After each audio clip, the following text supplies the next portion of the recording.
Yep, how was your day? So recently I've been playing a lot of Chrono Trigger and I noticed there are a lot of quirky characters. So I said, I like quirky characters. Then my wife's boyfriend gave me this weird look. Luckily he came around and gave me permission to make this video, so today I'm bringing you my top 10 favorite JRPG characters. First I'm going to set some ground rules though. First of all, they have to be Japanese. So unfortunately, no Sans Undertale or Mettaton. Second of all, one per franchise. You guys know it's all standard fare. Third and most importantly, you fucking behave while you're here. You fucking behave. You know the... Hey. Behave. So without a further doodly-doo, let's do. With number 10, we're going to start with the Queen of Midriff, Shiki. Now, if you haven't played The World Ends With You, you should really go do that. But, big spoiler warning. Now, Shiki is the first party member you get in this game, and your main protagonist is pretty much a huge dick. This contrasts to Shiki, where she's pretty much the most perfect, sweet, soft, I mean, down-to-earth girl. Throughout the first in-game week with her, she's doing nothing but trusting her partner, and relies on you to do a lot of the tasks that the game throws at you. But the problem is Neku isn't really receptive to this. You see, Shiki understands the value in teamwork. Neku is much more of a loner throughout pretty much the entire game. He's more or less incredibly selfish and will do anything to get himself out of the Reaper's game. Anything, including fucking murder her! No! No, don't do it! No! No, don't do it! No! Don't do it! It's time to stop! But the true testament to Shiki's character is that even after this scenario, she blatantly sticks around. To be honest, it was after this I realized she was one of my blatant favorites because that takes a lot. You'd have to have really strong will to be able to put your trust in someone that just tried to murder you. The TLDR is that Shiki is a very, very good loyal girl. She basically served as a really good driving force for me to continue playing the game. Especially when they drop the fact that she's an insecure waifu because that's not even her true form.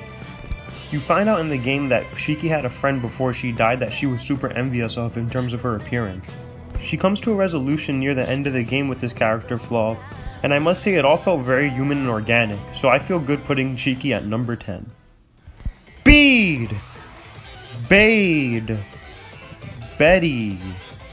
I don't really fucking know. I love this little bitch boy. Is it because his theme song bops? Yes. Is it because he's kind of a piece of shit? Yes. Is it because he rocks pink? Dandy pink? Yes. Now I'll be the first to admit I wanted to beat this little fucker's ass when he bullied my boy Hop, but overall he was just really fun to watch. I really get this like cathartic pleasure in watching these little arrogant douchebag characters get set straight by protagonists and those around them. So when Chairman Rose gave him his comeuppance, I was just really satisfied and was curious to see where Bead would go next. Then to get to see him become the fairy type gym leader was just really fucking cool. Bitch boy grew up. Now Pokemon characters aren't the deepest, but the presentation and design really worked for Bead with me, especially when compared to the rest of Gen 8 as a whole. So Bede number 9. While on the topic of comeuppance, let's talk about Burku. Fucking coot. Look at every Fire Emblem villain. Now look at this dude.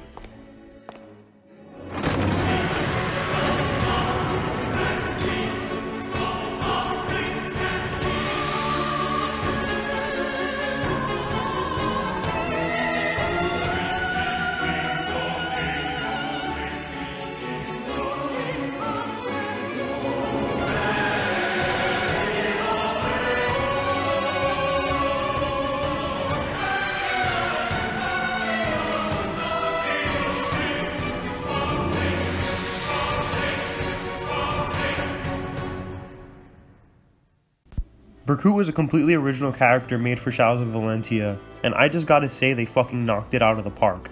I have no idea why this character isn't more popular, because he is quite literally the most memorable Fire Emblem villain IMO. No cap, I've only played the modern games. From the moment you meet this fucker, he has just such dickhead energy. It seeps through him in every fiber of his essence. When he's introduced, he's dancing with this fucking girl, for God's sakes. It's clear off rip, you ain't shit to him. He sees you, the protagonist, as nothing but country boy peasant filth. The best part about Burku is that when you finally 3-0 him, you get to see him completely crumble. This character is actually fucking tragic. Hubris is the name of the game today, folks. He goes from not taking you seriously to being called from the line of fire to losing the throne. That's not even the worst part. In his desperation for power, he ends up sacrificing that girl he was dancing with I was talking about before. So the only love in his life, he killed. It was all over a misunderstanding too. Basically, after he loses the rights to the throne, his girl tells him like, babe, I love you for you. Burku goes, silence, knave thought. Then he turns into a fucking stand and sacrifices Coochie for the rest of his short to be lived life. The worst part is that he technically could have just been fine and went along with Alm, but because of his own pride, he just didn't want to bite the bullet. He's wonderfully tragic. Burku is number... I forgot what number I was on. Hallelujah. This dude really stuck with me because I remember him just being so off. He seemed like he was sandbagging from the start. All his skills were super support. He kept on whining and, oh, I'm sorry I wasn't much help. And then you find out he's a full-out fucking Nephilim. Hallelujah is mostly here for a gameplay purpose because him unleashing all those bunga-ass spells in the heat of that boss fight with, I actually kind of forget who it was. I'm going to look up who it was. Oh, it was with Scooby-Doo. Yeah, it was really sick, and seeing this twink hold out on you for so long was just so fucking satisfying when he just blew his fucking load. Number 7, Hallelujah. I just got to start this by saying there were so many cool characters in this game. From Velvet to Laffy to Aizen, there are a lot of characters I love here. Rokuro especially stood out to me. He's another one of those characters that you could always tell he's holding out just a bit. He's using like twin daggers and you see this huge greatsword on his back and he never touches it. You basically find out he's on a quest to basically just become stronger than his brother and get revenge.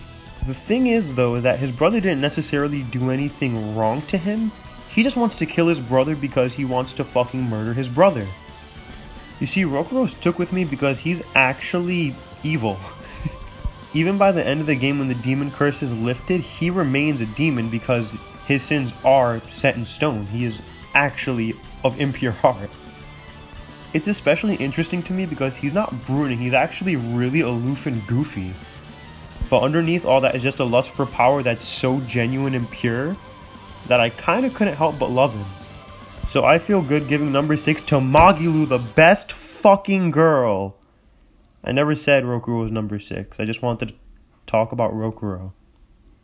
Not many people do. But Magilu's the best.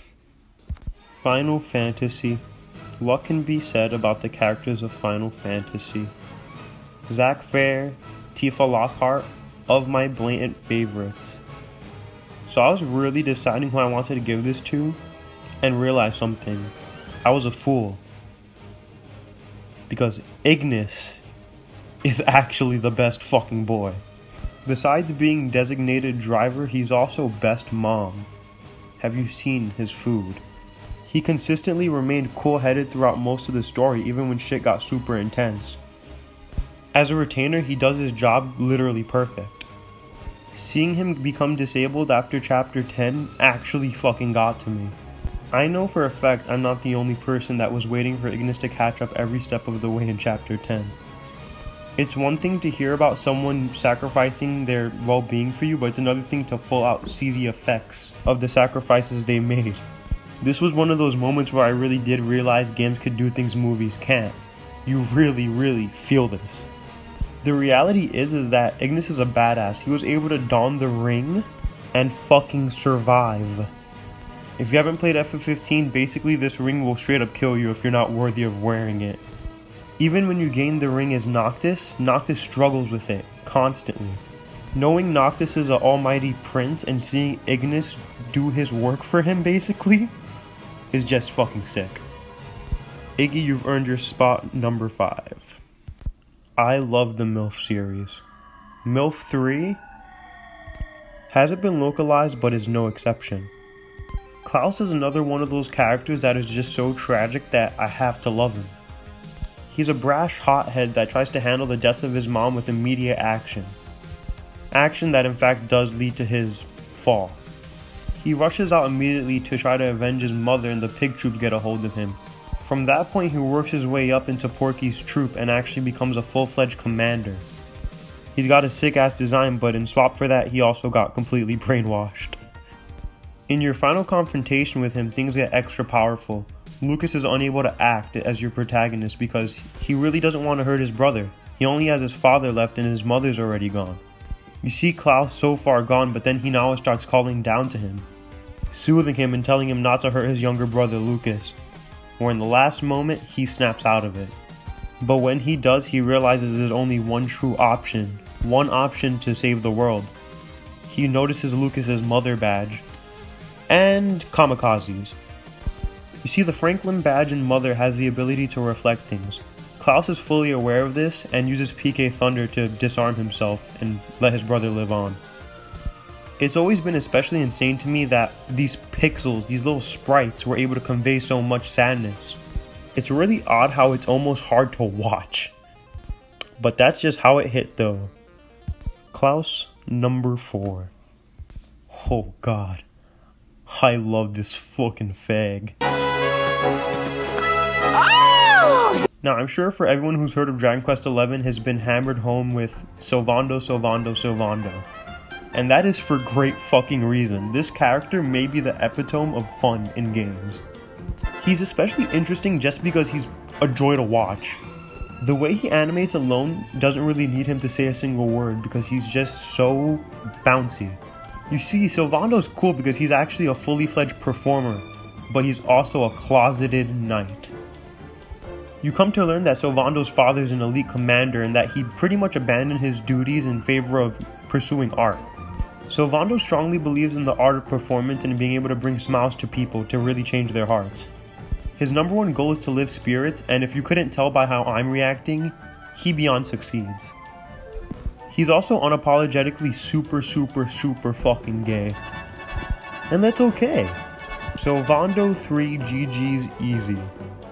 Now I'm gonna tell y'all a little secret between you and me. I love cute shit. Kirby, Eevee, Classic Sonic, all some of my favorite things. All adorable. This character may in fact be the zenith of kawaii. Number 2 is Poppy from Xenoblade 2. Trust me when I say toaster pussy isn't my thing. My love for this character is 100% pure. From the way she mimics Nopon language to the way she dances idly in the overworld. She is in fact adorable perfection. But even aside from that, she had some of the best character moments in the entire game. She's aware that she's an artificial blade and is aware that she can only do her best, but that never stops her from doing exactly that. Her very best with her driver Tora. She's also included in the most heart-wrenching scene in the game. Basically, you find out Mithra made an oath with her to basically let her die.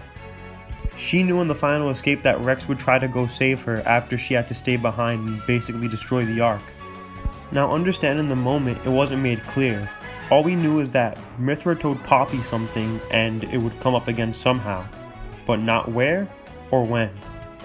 Seeing Rex plead with Poppy to turn back and fly over the ledge to save Pyra was just fucking heart-wrenching. Poppy follows through with her promise and turns back, not helping Rex, in tears. This moment almost got me in my initial playthrough, almost got me to tear up. Good thing they cancel it out by the end by just having big anime titties live. Aren't JRPGs the best? It's no secret, Persona is my favorite JRPG series easy clap. But Persona, quite literally by the name you could tell, there's a lot of characters here. And it's defined by them. Now who would Dandelion Saucer choose above the rest to shine? Toru Adachi Easy Clap. Get that twink out of my face and get that fucking gamer shit away from me. Toru Adachi is the fucking man. Well, more like man-child, but we'll get to that. You see, the reason I like Adachi is because he's not particularly driven by purpose, but he's driven by reasons. Now that sounds utterly retarded, but give me a second to explain what I mean. Adachi went through police academy to become an officer to get a gun. He got shoved out in the boonies and his life is pretty boring. At some point he discovers he has the power to go into the TV world and just starts chucking people in for the fuck of it. There's no grand plan for world domination, he just wants madness to ensue and the fog to take over. There's not much to it. His nihilism comes off in such a degree that he doesn't care whether everyone lives, dies, or he gets away with anything. He's just sick of everything. He's bitter towards the thought of friendship and bonds because, well, he always sees his glass as half empty. Now, he really becomes a favorite of mine because he actually gets development further into the series, just not exactly at the end of Persona 4 Golden. It happens in Persona 4 Arena Ultimax. You find out that the ending of 4 impacted him enough to start getting some semblance of care. You find out in Ultimax that Adachi gets a new vision for himself, to serve his time and atone for his sins in peace and quiet. Of course, he doesn't get off that easy before having to help Narukami defeat Hino Kagetsuchi, basically a war demon. Adachi ends up being able to give back to the world by helping save it in its entirety. The climax became especially heartfelt when Dojima visited him in his jail cell. I actually did tear up successfully at that moment. Seeing this detective go from squeamish to a murderer to a hero was just a really fun journey for me. It really does help that he's a huge wise ass and is just fun to watch because he's genuinely thought-provoking. Toru Adachi, you truly are the greatest character ever written, no debate in any game there ever was ever. Thanks for watching. For a little more on Adachi, I'm going to link you guys a song that pretty much goes over his entire psychosis. I almost forgot to mention that. Yin yang, bye bye. Dumbass.